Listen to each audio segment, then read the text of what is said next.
জনাব খুজিছো যে মোৰ 1 লাখ চাকৰি দিয়া হৈ গল এই বছৰত।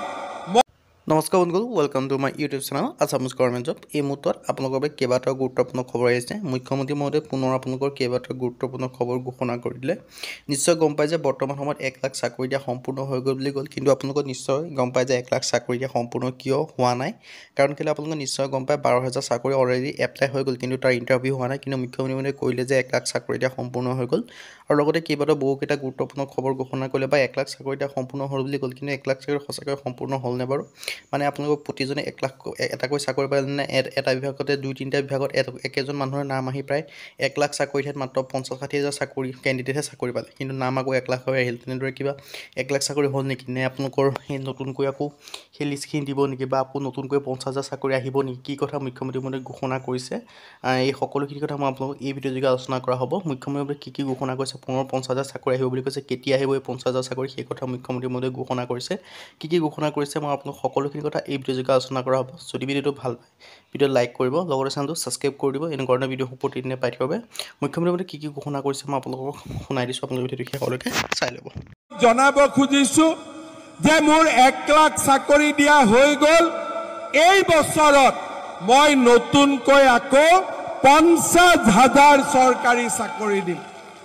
50,000 চৰকাৰী আৰু চাকৰি দিম। জুলাই মাহত পুলিচৰ ইণ্টাৰভিউ, সেপ্টেম্বৰ অক্টোবৰত গ্ৰেড 3, গ্ৰেড 4 আৰু মেজিষ্ট্ৰেট DSP। টকা পইচাৰ কথা নাই, মাত্ৰ পঢ়িব লাগে, ল'ৰা ছোৱালীক আমি পঢ়ুৱাব লাগে। আৰু এটা মই নতুন নিয়ম কৰিছোঁ। আপোনালোকে জানে যে কিছুমান ঘৰত 2-3জনে চাকৰি পায় আৰু কিছুমান ঘৰত এটাও চাকৰি নহয়, হয়নে? কিছুমানত বোলে 2টাও পালে, 3টাও পালে, কিছুমান ঘৰত এটাও চাকৰি নাই। এইবাৰ মই নিয়ম কৰিছোঁ যে 2-3টা এখন ঘৰত চাকৰি হ'ব নালাগে, নোহোৱা মানুহৰ ঘৰত চাকৰি হওক। আৰু সেইকাৰণে এইবাৰ যাৰ ঘৰত চাকৰি নাই সি ইণ্টাৰভিউত 10 নম্বৰ এক্সট্ৰা কৰি পাব।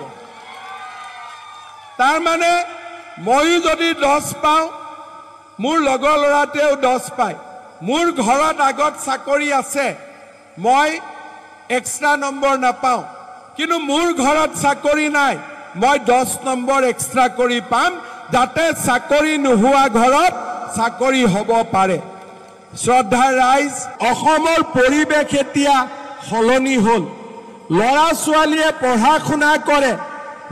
মোক যেতিয়াই ডেকা ল'ৰাবিলাকে মোক লগ পায়, মোক সোধে যে মামা পুলিচৰ ইণ্টাৰভিউ কেতিয়া হ'ব।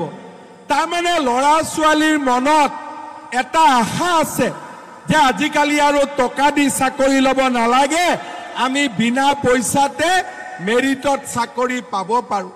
মানুহৰ মনত এটা আস্থাৰ পৰিৱেশ হ'ল, বিশ্বাসৰ পৰিৱেশ হ'ল। 1 লাখ আমি চৰকাৰী চাকৰি দিলোঁ, চাকৰি কোনে পালে? ঠেলা চালকৰ ল'ৰা, ৰিক্সা চালকৰ ল'ৰা, কাম কৰা ছোৱালী, কাম কৰা মহিলাৰ ল'ৰা ছোৱালী, দৰিদ্ৰ আৰু দুখীয়া মানুহ।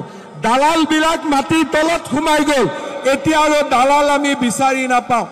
চাকৰিৰ নামত এতিয়া দালালি নাই, চাকৰিৰ নামত দালালি বন্ধ হৈ গ'ল। আজি মই যুৱতীক জনাব খুজিছোঁ যে মোৰ 1 লাখ চাকৰি দিয়া হৈ গ'ল এই বছৰত মই নতুনকৈ আকৌ 50,000 চৰকাৰী চাকৰি দিম।